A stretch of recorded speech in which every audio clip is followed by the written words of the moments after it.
In the 1950s and 1970s, Amish seniors who lived alone knew how to make farm meals that mattered. Their work in the kitchen didn't just open cans.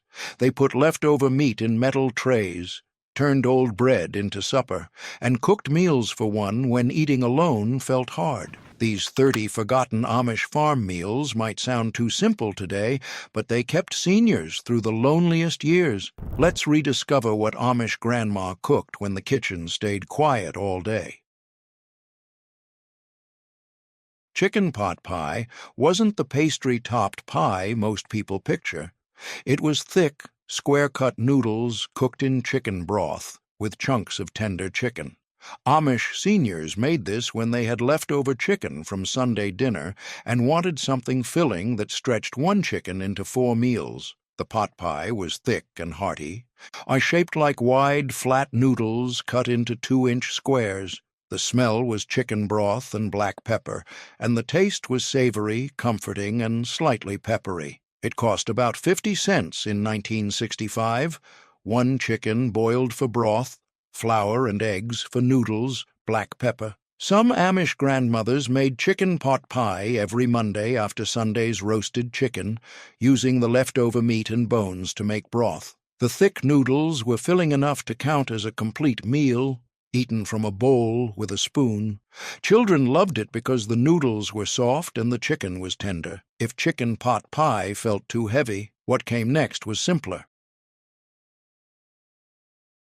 Buttered egg noodles with cottage cheese was the Amish meal seniors made when they wanted something filling but didn't feel like standing at the stove for an hour.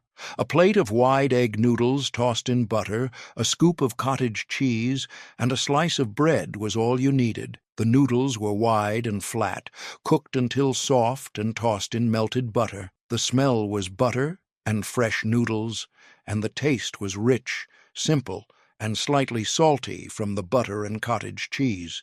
It cost about 35 cents in 1966. Egg noodles, butter, cottage cheese from the dairy or homemade.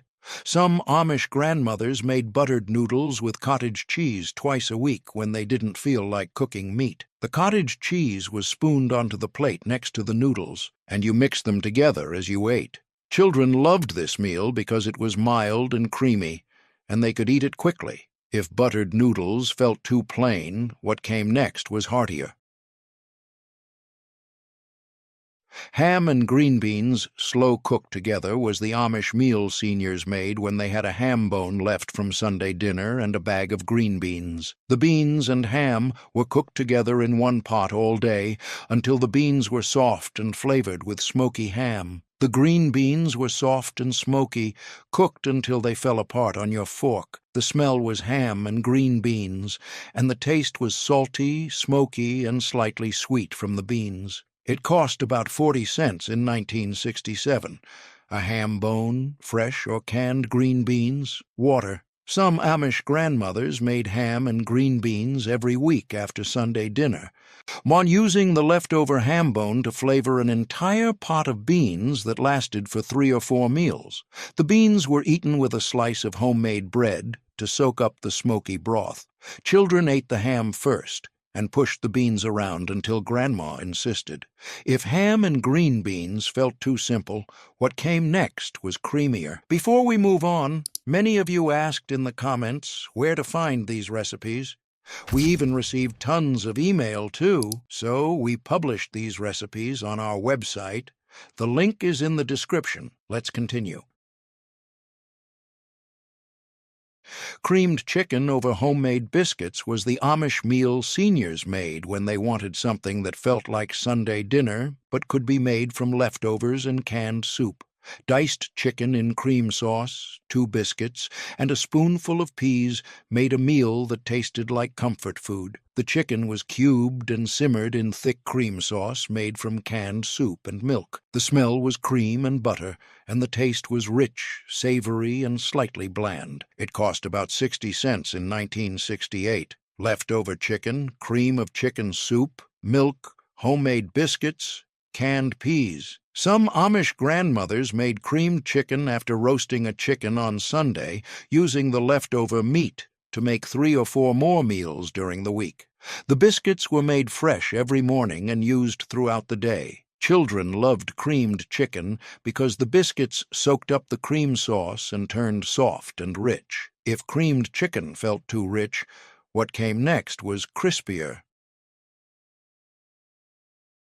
Fried cornmeal mush with syrup was the Amish meal seniors made when the pantry was nearly empty and cornmeal was the only thing left to cook. Cornmeal was boiled with water until thick, poured into a loaf pan to cool overnight, then sliced and fried until crispy and served with syrup. The mush was golden brown and crispy on the outside, soft on the inside. The smell was fried cornmeal and butter, and the taste was mild, slightly sweet from the syrup and crispy from frying. It cost about 20 cents in 1969. Cornmeal, water, butter for frying, syrup. Some Amish grandmothers made fried cornmeal mush twice a month when the grocery budget was tight and there was no meat in the house. The mush was sliced into half-inch slabs, fried in butter until golden and crispy, then served with syrup drizzled over the top.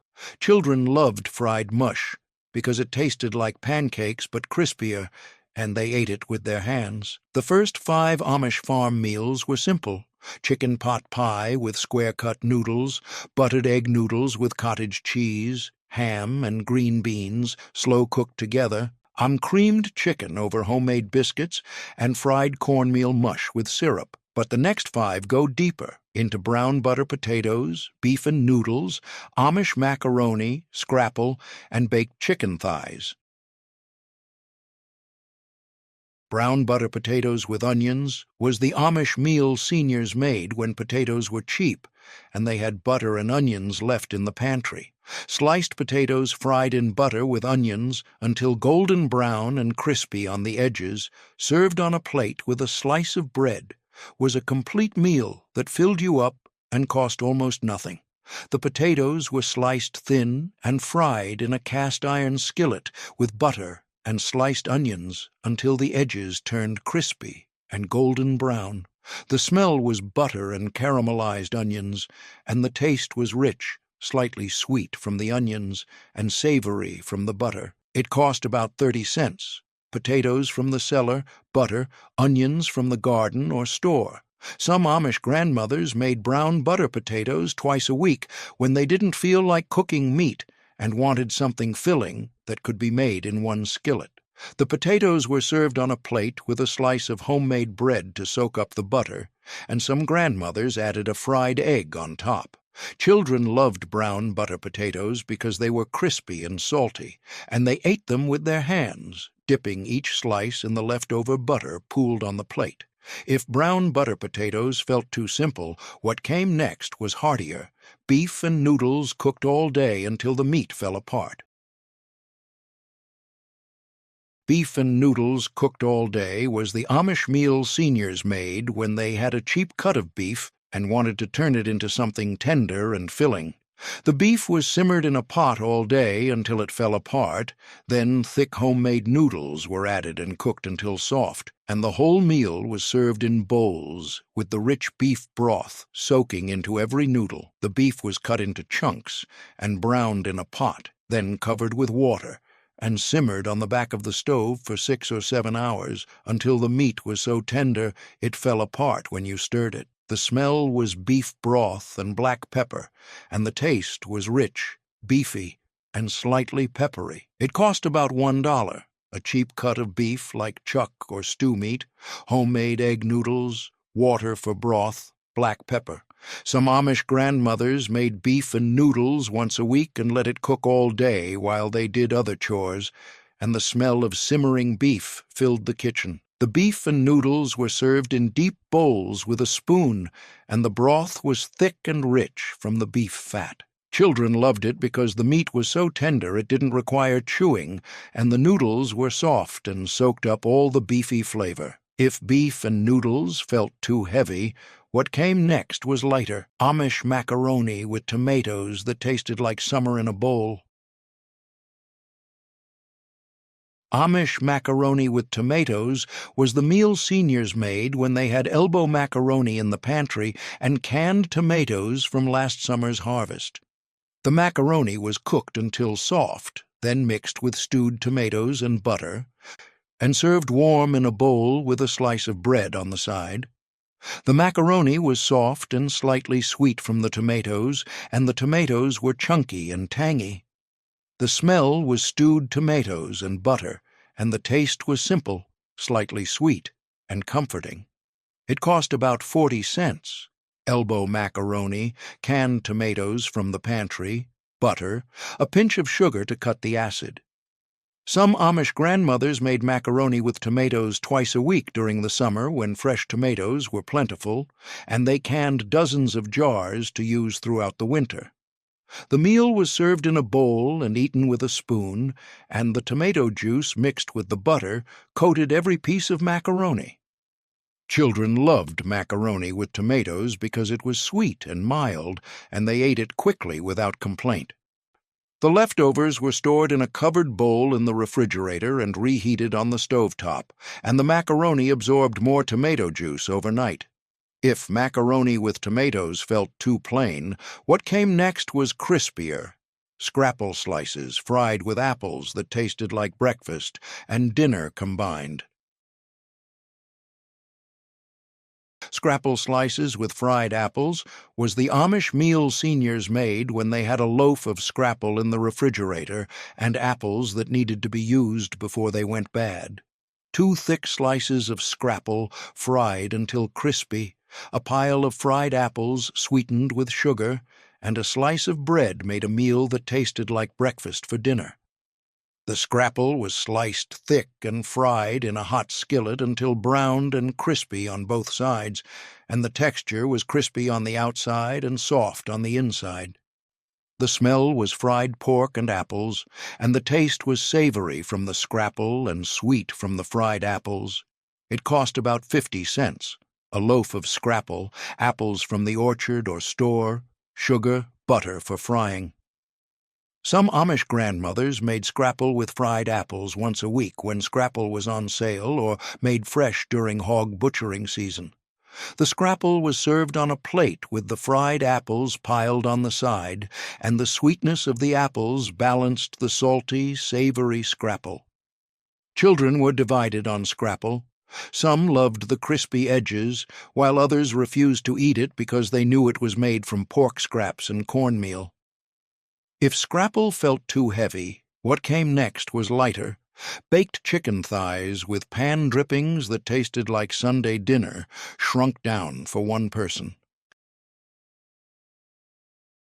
Baked chicken thighs with pan drippings was the Amish meal seniors made when they wanted roasted chicken, but didn't want to cook a whole bird for one person. 2 chicken thighs baked in the oven until golden, served with the pan drippings poured over mashed potatoes or bread, and a side of canned green beans made a meal that tasted like Sunday dinner but was portioned for one. The chicken thighs were seasoned with salt and pepper, placed in a small baking pan, and baked at 375 degrees for 45 minutes until the skin was crispy and golden.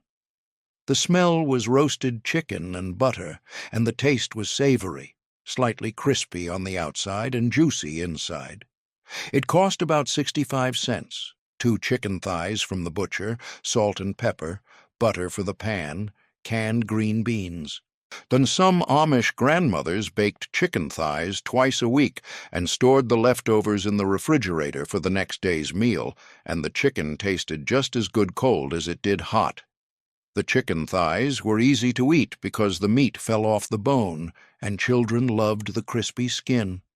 The leftovers were stored in the baking pan, covered with foil and reheated in the oven. The first 10 Amish farm meals were survival: chicken pot pie with square-cut noodles, buttered egg noodles with cottage cheese, ham and green beans, creamed chicken, fried cornmeal mush, brown butter potatoes, beef and noodles, Amish macaroni, scrapple with apples, and baked chicken thighs. But the next 10 go deeper into forgotten farmhouse meals. Pinto beans with Amish. White bread wasn't a side dish. It survived when Amish seniors had dried beans in the pantry, fresh bread from the morning baking, and no meat in the house. The dish was simple: pinto beans slow-cooked until soft, seasoned with salt and a little bacon fat, then served in a deep bowl with thick slices of homemade white bread. The smell was earthy and savory: cooked beans, bacon fat, and fresh yeast from the bread. The taste was mild and filling. The beans were creamy and soft. The bacon fat added richness, and the bread soaked up the bean juice like a sponge. It cost about 20 cents in 1964, dried beans from the bulk bin, bacon fat saved from breakfast, and bread from the morning batch. The texture was soft and creamy. The beans melted on the tongue, and the bread turned soggy from the bean liquid. Grandma made pinto beans with white bread on Tuesdays when the meat supply ran low.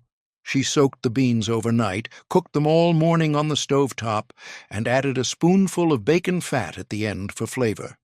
She sliced the bread thick and served it warm alongside the beans.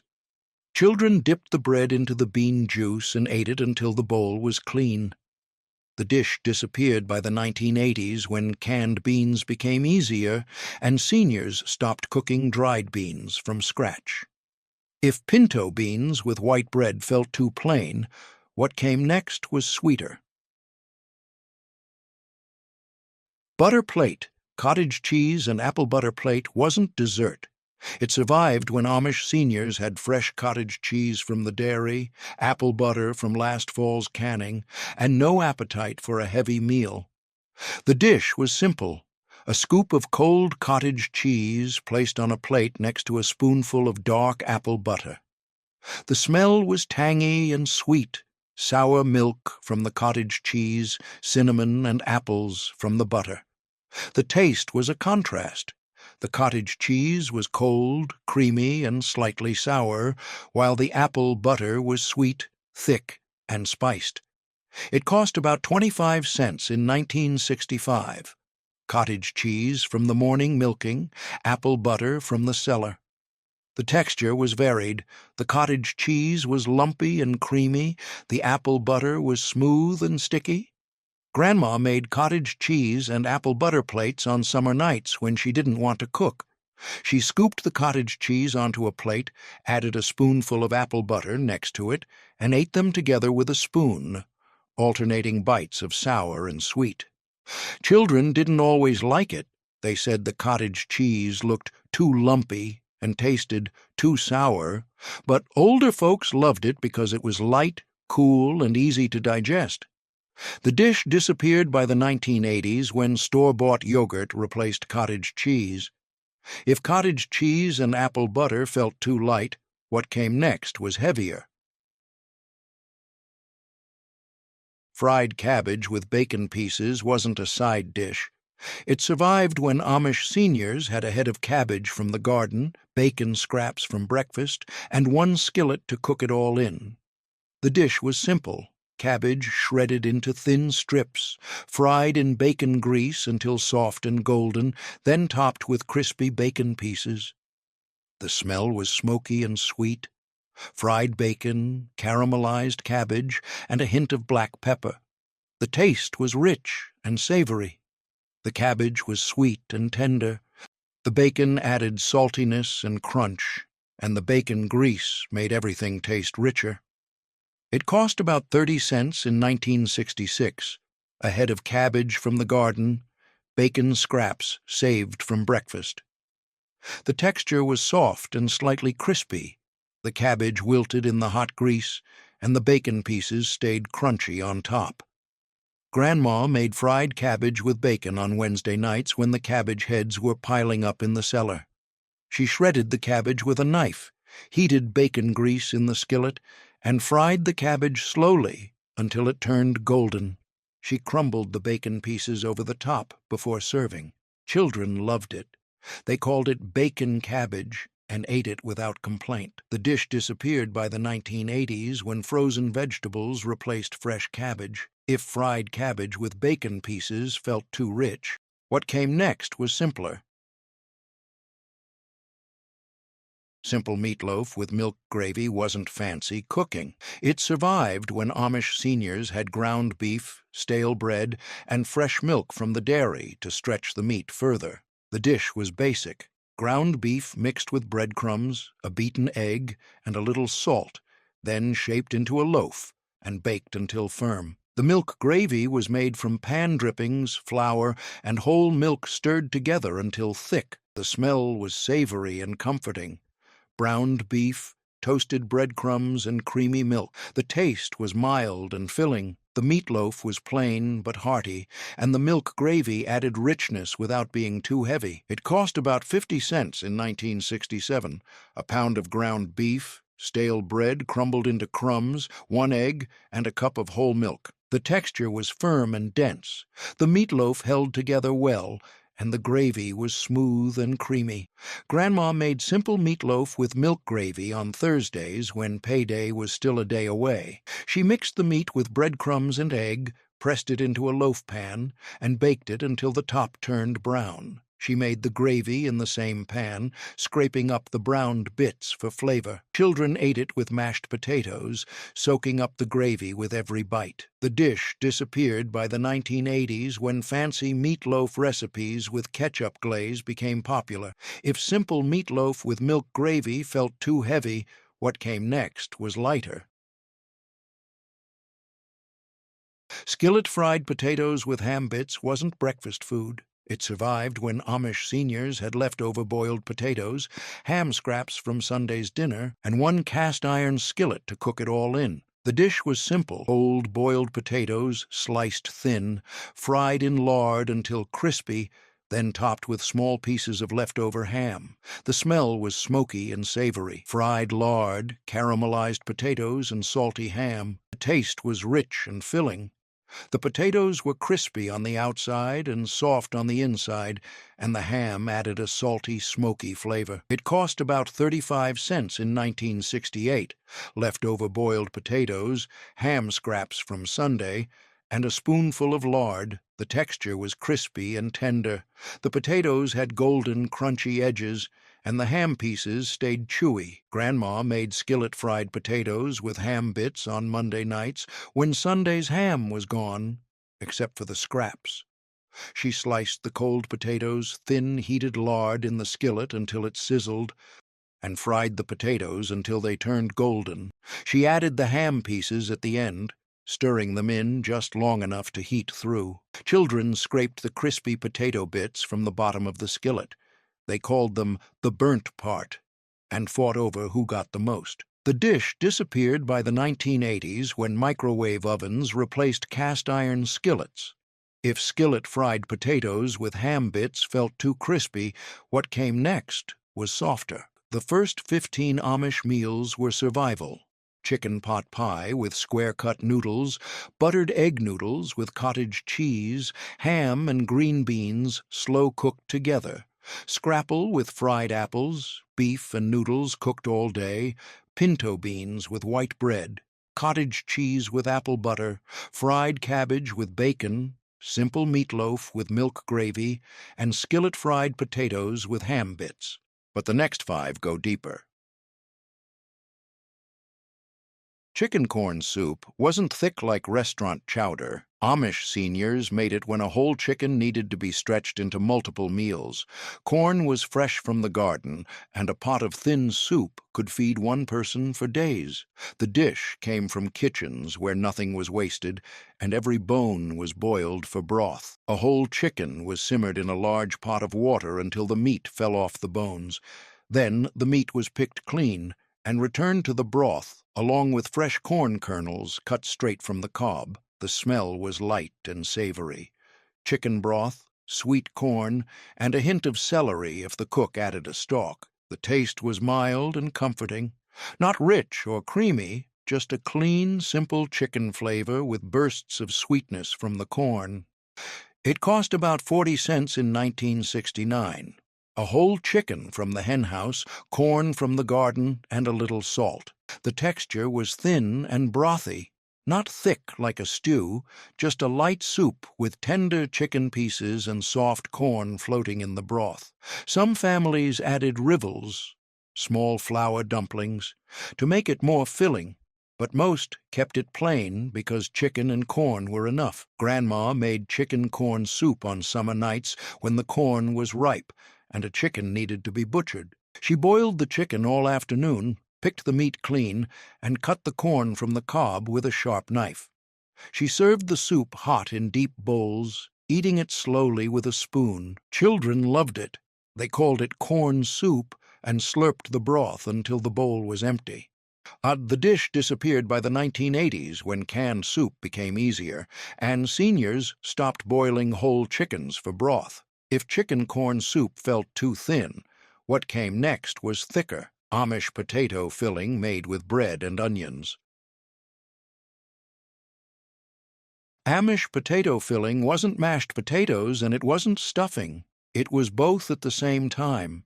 Seniors made it when boiled potatoes were plentiful, stale bread needed to be used up, and a filling side dish could become a main meal. The dish came from kitchens where leftover bread was never thrown away and potatoes were cheaper than meat. Boiled potatoes were mashed until smooth, then mixed with cubed stale bread, sautéed onions, celery, and a little butter until everything combined into a thick, bread-studded casserole. The smell was savory and buttery, mashed potatoes, toasted bread cubes, and caramelized onions. The taste was mild and comforting, soft potatoes mixed with chewy bread cubes and the sweetness of cooked onions. It cost about 30 cents in 1970. Potatoes from the cellar, stale bread from yesterday's baking, onions from the garden, and a spoonful of butter. The texture was soft and chunky, the mashed potatoes held everything together, and the bread cubes stayed slightly chewy.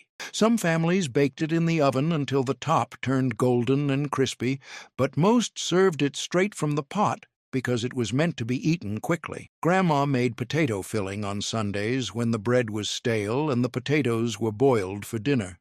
She mashed the potatoes, sautéed the onions and celery in butter, and stirred in the cubed bread until everything mixed together. She served it warm in deep bowls, eating it alone because it was filling enough to be a full meal. Children loved it. They called it potato bread and asked for seconds. The dish disappeared by the 1980s when instant mashed potatoes replaced boiled potatoes and stale bread went into the trash instead of casseroles. If Amish potato filling felt too heavy, what came next was lighter.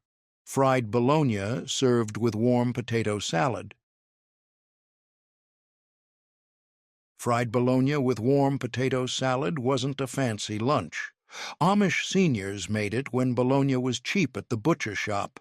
Potatoes were boiled for dinner, and a quick supper didn't require a full kitchen operation. The dish came from kitchens where bologna was fried in its own fat until the edges curled up, then served alongside potato salad that was still warm from the pot. The bologna was sliced thick, about a 1/4 inch, and fried in a hot skillet until the edges turned crispy and the center stayed soft. The smell was smoky and salty. Fried bologna fat, boiled potatoes, and a hint of vinegar from the potato salad dressing. The taste was rich and savory. The bologna was salty and slightly greasy, and the warm potato salad was tangy and soft. It cost about 35 cents in 1971. A roll of bologna from the butcher, boiled potatoes, and a splash of vinegar. The texture was varied. The bologna was crispy on the edges and soft in the middle, and the potato salad was warm and creamy. Some families added mustard or pickles to the potato salad, but most kept it plain because bologna was already salty enough. Our grandma made fried bologna with warm potato salad on Friday nights when the week's meat supply was running low. She sliced the bologna thick, fried it in the skillet until the edges curled, and served it next to a scoop of potato salad made from leftover boiled potatoes. She ate it with a fork, cutting the bologna into strips and mixing it with the potato salad. Children loved it. They called it fried meat and ate every last bite. The dish disappeared by the 1980s when deli meat replaced bologna and potato salad was served cold instead of warm. If fried bologna with warm potato salad felt too heavy, What came next was softer, buttered spaetzle-style dumplings cooked in water. Buttered spaetzle-style dumplings weren't noodles, and they weren't pasta, were somewhere in between. Amish seniors made them when flour was cheap, eggs were plentiful, and a filling supper didn't require meat or vegetables. The dish came from kitchens where a simple batter of flour, eggs, and water was pressed through a colander into boiling water, creating small, irregular dumplings that floated to the top when cooked. The smell was mild and buttery, cooked dough, melted butter, and a hint of salt. The taste was plain and comforting. Soft, chewy dumplings coated in melted butter with a little salt for flavor. It cost about 25 cents in 1972, flour from the pantry, eggs from the henhouse, and butter from the churn. The texture was soft and chewy, not as firm as pasta, not as fluffy as bread, just tender dumplings that melted on the tongue. Some families added a sprinkle of parsley or a pinch of black pepper, but most kept it plain because butter was rich enough. Grandma made spaetzle-style dumplings on Monday nights when the meat supply was low and a filling supper needed to be made from pantry staples. She mixed the batter until smooth, pressed it through a colander into a pot of boiling water, and drained the dumplings as soon as they floated to the surface. She tossed them with melted butter and served them warm in a shallow bowl. Children loved them. They called them butter noodles and ate them until the bowl was empty. The dish disappeared by the 1980s when boxed pasta became cheaper and spaetzle was forgotten. If buttered spaetzle-style dumplings felt too plain, what came next was heartier. Slow-baked sausage cooked with sauerkraut until tender. Slow-baked sausage and sauerkraut wasn't grilled bratwurst. Amish seniors baked it when sausage links were cheap at the butcher shop. Jars of sauerkraut filled the cellar, and a slow oven meal could cook all afternoon without attention. The dish came from kitchens where sausage and sauerkraut were layered in a roasting pan, covered with a lid, and baked low and slow until the sausage turned tender and the sauerkraut softened into a tangy, savory mess. The smell was strong and pungent: cooked sausage fat, fermented cabbage, and a hint of caraway seeds if the sauerkraut was homemade. The taste was rich and tangy. The sausage was smoky and juicy, and the sauerkraut was sour and soft. It cost about 50 cents in 1973. Sausage links from the butcher, sauerkraut from the cellar, and a pinch of caraway seeds. And the texture was soft and tender. The sausage fell apart under the fork, and the sauerkraut melted into the juices. Some families added boiled potatoes or rye bread on the side, but most ate it plain because the sausage and sauerkraut were filling enough. Grandma made slow-baked sausage and sauerkraut on Sunday afternoons when she wanted a hot meal but didn't want to stand at the stove. She layered the sausage and sauerkraut in a roasting pan, covered it with a lid, and baked it in a low oven for 3 hours. She served it hot, cutting the sausage into thick slices and spooning the sauerkraut over the top. Children didn't always like it. They said the sauerkraut smelled too strong and tasted too sour. Nobody left the table hungry. The dish disappeared by the 1980s when grilled sausage replaced slow-baked sausage, and sauerkraut was served cold from the jar instead of baked. If slow-baked sausage and sauerkraut felt too heavy, what came next was lighter: cornbread crumbled in milk.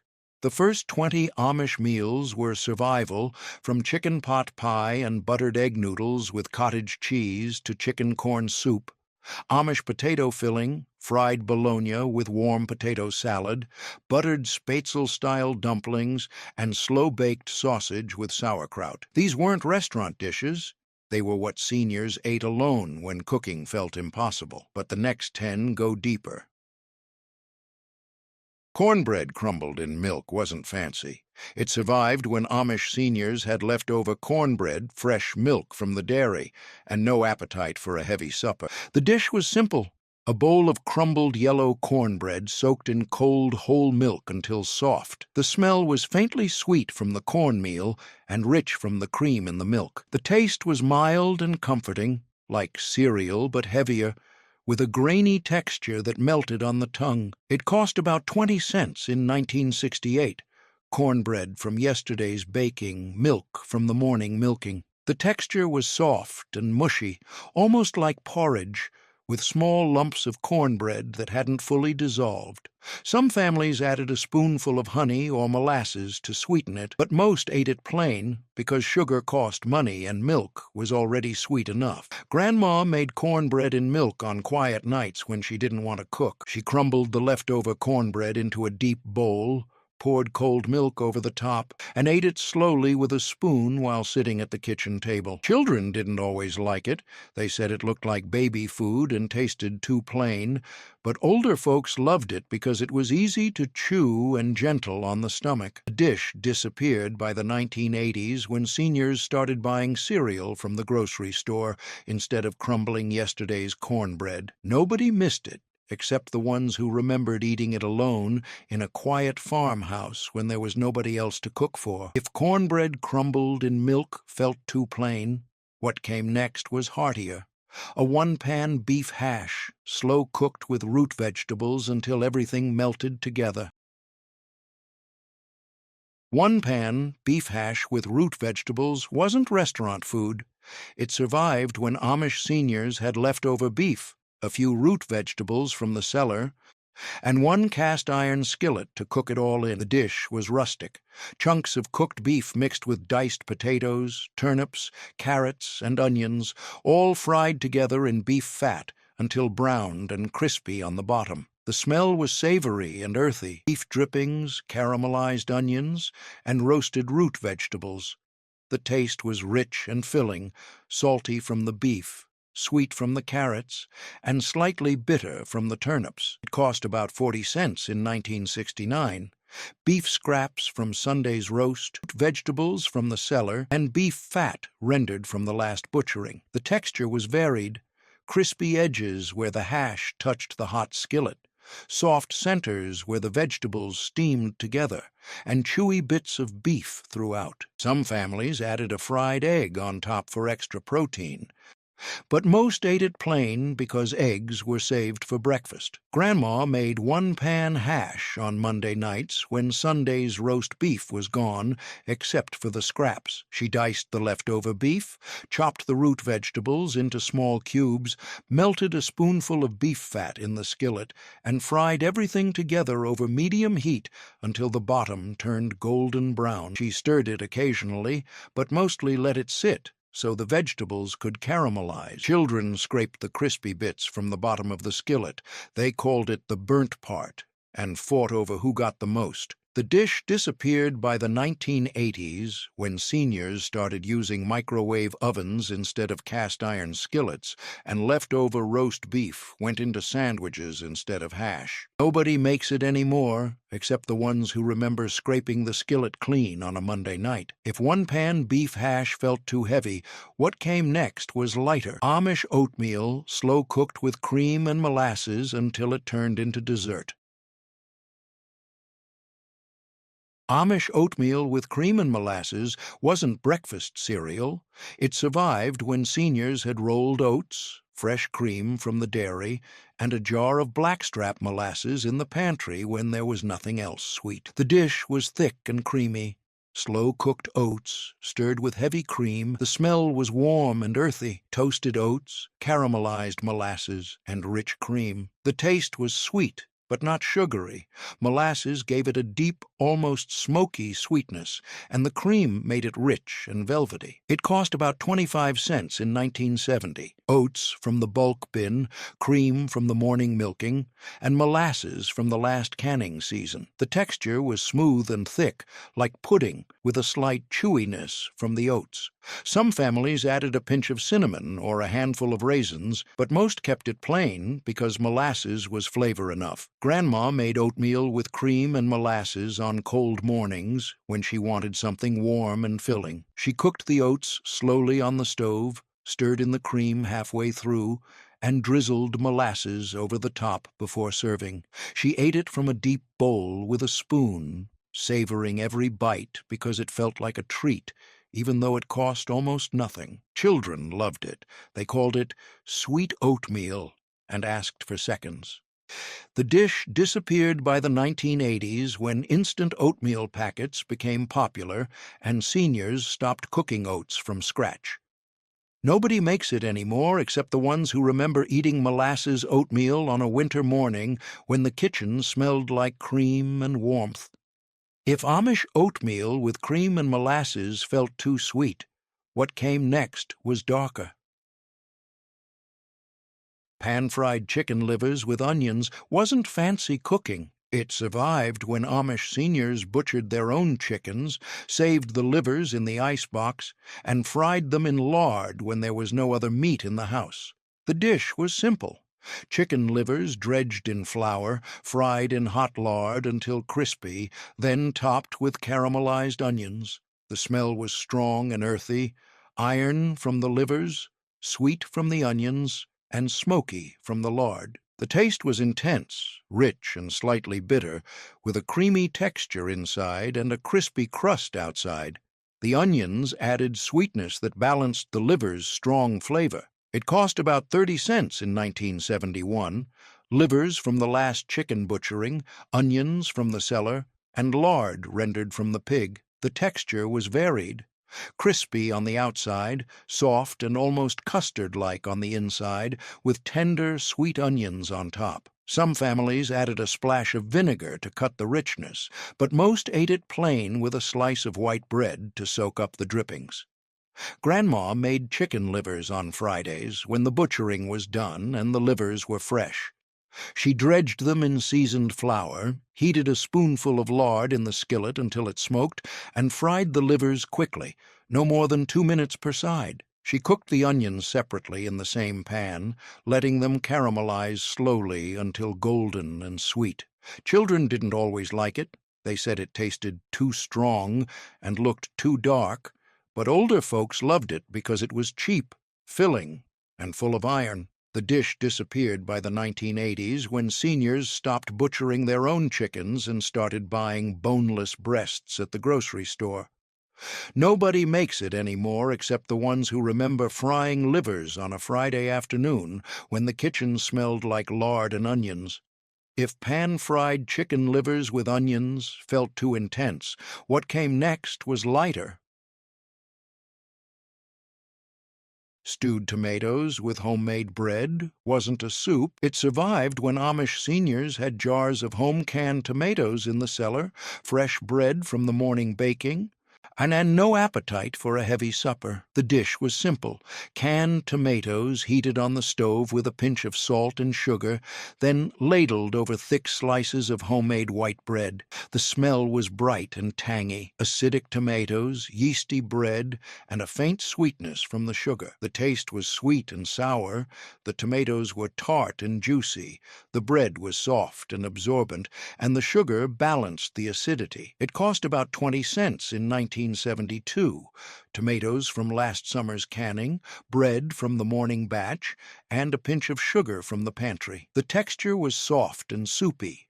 The bread soaked up the tomato juice until it turned soft and pink, and the tomatoes broke apart into chunks. Some families added a pat of butter on top, but most ate it plain because the tomatoes were already rich enough. And Grandma made stewed tomatoes with bread on summer nights when she didn't want to turn on the oven. She opened a jar of home-canned tomatoes, poured them into a saucepan, added a pinch of salt and a teaspoon of sugar, and heated them until they bubbled. She sliced the bread thick, placed it in a shallow bowl, and ladled the hot tomatoes over the top. She ate it slowly with a spoon, savoring the way the bread absorbed the tomato juice. Children loved it. They called it tomato soup and dipped extra bread into the bowl. The dish disappeared by the 1980s when seniors started buying canned soup from the grocery store instead of making their own. Nobody makes it anymore except the ones who remember eating tomatoes and bread on a summer evening when the kitchen smelled like canning jars and yeast. If stewed tomatoes with homemade bread felt too light, what came next was heavier: a simple bean loaf baked with brown gravy. The first 25 Amish meals were survival: chicken pot pie with square-cut noodles, buttered egg noodles with cottage cheese, ham and green beans slow-cooked together, Scrapple with fried apples, pinto beans with white bread, chicken corn soup, cornbread crumbled in milk, one-pan beef hash, oatmeal with cream and molasses, chicken livers with onions, and stewed tomatoes with homemade bread. But the final five go into the wildest Amish territory. Simple bean loaf with brown gravy wasn't meatloaf. Amish seniors baked it when dried beans were cheap, ground beef cost too much, and a filling supper needed to stretch further than meat alone. The dish came from kitchens where every penny counted and nothing went to waste. Cooked navy beans were mashed until smooth, mixed with breadcrumbs and a beaten egg to bind them together, then shaped into a loaf and baked until firm. The smell was earthy and mild. Beans, toasted breadcrumbs, and a hint of onion if the cook added one. The taste was savory but plain, like a softer, lighter version of meatloaf, without the richness of beef. It cost about 30 cents in 1973. A pound of dried beans, stale bread crumbled into crumbs, and one egg from the henhouse. The texture was dense and crumbly, not as firm as meatloaf, but not as soft as mashed beans. Some families added a spoonful of ketchup or a pinch of sage, but most kept it plain because seasoning cost money and beans were filling enough on their own. The brown gravy was made from pan drippings, flour, and a little water.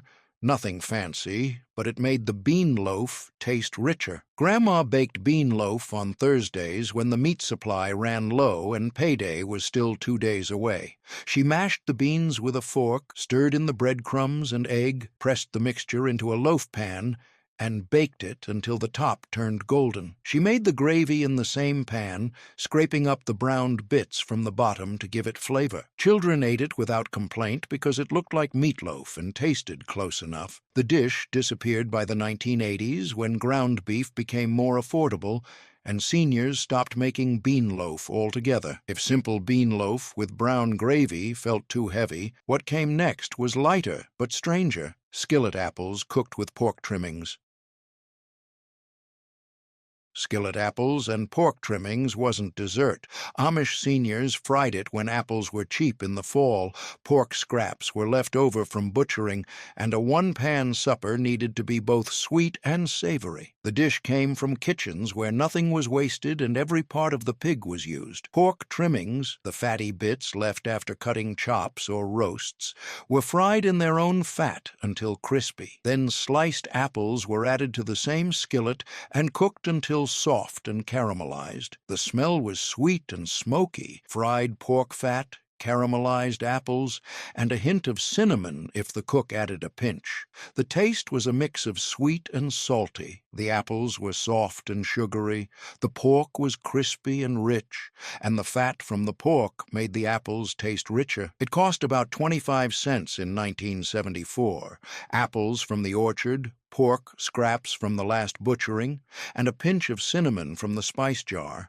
The texture was varied: crispy pork on the outside, soft and juicy apples in the middle, and a slightly greasy coating from the pork fat. Some families added a spoonful of brown sugar or a splash of vinegar, but most kept it simple because apples were already sweet and pork was already salty. Grandma made skillet apples and pork trimmings on autumn nights when the apples were falling from the trees and the pork scraps were piling up in the icebox. She fried the pork first, then added the apples and let them cook slowly until they turned golden. She served it warm with a slice of bread to soak up the juices. Children loved it. She served it warm with a slice of bread to soak up the juices. Children loved it. They called it apple pork and asked for seconds. The dish disappeared by the 1980s when pork scraps were thrown away instead of fried, and apples went into pies instead of skillets. If skillet apples and pork trimmings felt too strange, what came next was softer: farmhouse rice pudding served warm as a main supper. Farmhouse rice pudding supper wasn't dessert. Amish seniors ate it when white rice was cheap, fresh milk was plentiful, and a filling supper didn't need meat or vegetables. The dish came from kitchens where a bowl of sweetened rice could be a full meal if it was made thick enough. White rice was cooked slowly in whole milk, sweetened with a little sugar or molasses, and flavored with a pinch of cinnamon. The smell was warm and creamy, cooked milk, sweet rice, and a hint of spice. The taste was mild and comforting, not too sweet, not too plain, and just a soft, creamy porridge that filled the belly. It cost about 30 cents in 1975, a cup of white rice, a quart of whole milk from the morning milking, and a spoonful of sugar. The texture was thick and creamy, like pudding but less firm, with soft grains of rice throughout. Some families added raisins or a beaten egg to make it richer, but most kept it plain because milk and rice were filling enough. Grandma made rice pudding supper on winter nights when she didn't want to cook a full meal. She simmered the rice in milk on the stovetop, stirring occasionally to keep it from sticking, then added sugar and cinnamon at the end. She served it warm in a deep bowl, eating it slowly with a spoon. The kitchen smelled like cinnamon and cream, and the warmth from the stove made the quiet farmhouse feel less lonely. And children loved it. They called it milk rice and ate it without complaint, scraping their bowls clean and asking if there was more. Some nights she made enough for 2 bowls, one for supper, one for breakfast the next morning. The dish disappeared by the 1980s when seniors stopped eating pudding as a main meal and started serving it only as dessert. Rice pudding became something fancy, served in glass dishes with whipped cream on top, not something eaten alone at the kitchen table with a spoon. Nobody makes it anymore except the ones who remember eating rice pudding for supper on a cold winter night when the kitchen smelled like cinnamon and cream, and there was nobody else to cook for. If farmhouse rice pudding supper felt too soft, what came next was crispier. Fried bread drizzled with butter and syrup. Fried bread with butter and syrup wasn't French toast. Amish seniors fried it when stale bread needed to be used up. Butter was plentiful, and a quick supper didn't require eggs or milk. The dish came from kitchens where every slice of bread mattered and nothing was thrown away. Thick slices of day-old white bread were fried in butter until golden and crispy on both sides, then drizzled with sorghum syrup or maple syrup while still hot. The smell was buttery and sweet. Toasted bread, melted butter, and warm syrup. The taste was simple and satisfying, crispy on the outside, soft on the inside, with a sweet, sticky coating from the syrup.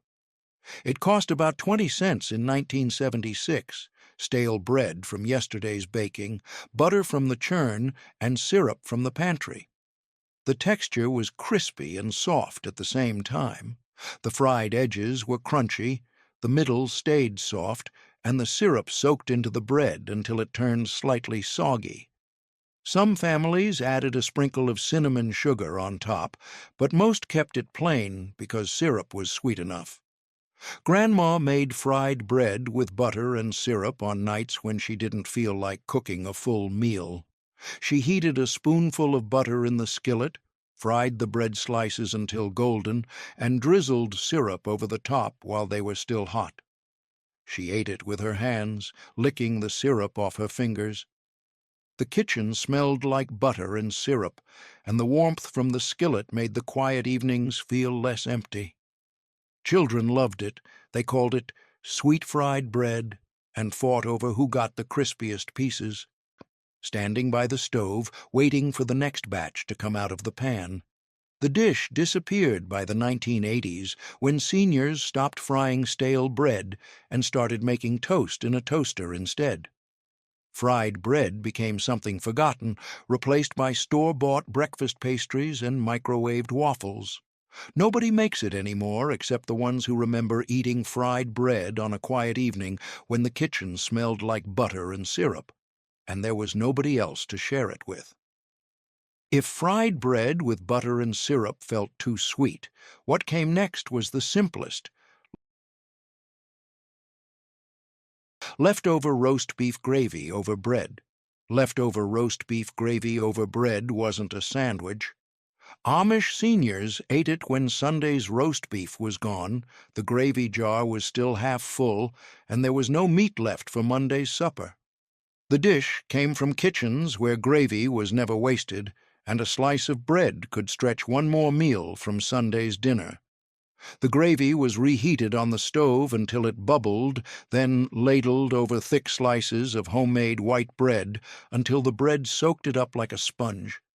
The smell was rich and savory, beef drippings, caramelized onions, and flour. The taste was salty and meaty, pure roast beef flavor without the beef, just the concentrated essence left behind in the pan. It cost almost nothing, gravy left over from Sunday, bread from the morning batch, and maybe a pinch of salt if the gravy had lost its flavor. The texture was soft and soggy. The bread absorbed the gravy until it turned dark brown and fell apart under the spoon. Some families added a fried egg on top or a handful of mashed potatoes to make it more filling, but most ate it plain because the gravy was rich enough. Grandma made gravy over bread on Monday nights when Sunday's roast beef was eaten and only the gravy jar remained. She heated the gravy slowly on the stove, sliced the bread thick, and ladled the hot gravy over the top until the bread turned soft. She ate it with a spoon, scraping the bowl clean. The kitchen smelled like Sunday's dinner, even though the roast was long gone and the table was set for one. Children didn't always love it. They said it looked too wet and tasted too plain, but nobody left the table hungry. Some nights she added a fried egg on top to make it feel like a real meal, breaking the yolk and letting it mix with the gravy. The dish disappeared by the 1980s when seniors started freezing leftover gravy instead of eating it over bread. Gravy became something stored in plastic containers and forgotten in the back of the freezer, not something ladled over bread on a Monday night. Nobody makes it anymore except the ones who remember soaking bread in beef gravy on a Monday night when there was nothing else left in the icebox, and the smell of Sunday's roast beef still lingered in the air. If leftover roast beef gravy over bread felt too plain, there was nothing left, just an empty icebox and the memory of 30 Amish meals that kept seniors fed when no one else was coming to dinner. 30 cheap Amish farm meals kept seniors living alone, fed when nobody else was coming to dinner. Chicken pot pie with square-cut noodles, buttered egg noodles with cottage cheese, ham and green beans slow-cooked together, creamed chicken over homemade biscuits, fried cornmeal mush with syrup, brown butter potatoes with onions, beef and noodles cooked all day, Amish macaroni with tomatoes, Scrapple slices with fried apples, baked chicken thighs with pan drippings, Pinto beans with Amish white bread, cottage cheese and apple butter plate, fried cabbage with bacon pieces, simple meatloaf with milk gravy, skillet fried potatoes with ham bits, chicken corn soup thin farm style, Amish potato filling bread-based, fried bologna with warm potato salad, buttered spaetzle-style dumplings, slow-baked sausage and sauerkraut, cornbread crumbled in milk, one-pan beef hash with root vegetables, Amish oatmeal with cream and molasses, pan-fried chicken livers with onions, stewed tomatoes with homemade bread, simple bean loaf with brown gravy, skillet apples and pork trimmings. Tell us, which cheap Amish farm meal did your grandmother make when she lived alone? And did she fry bread with butter and syrup,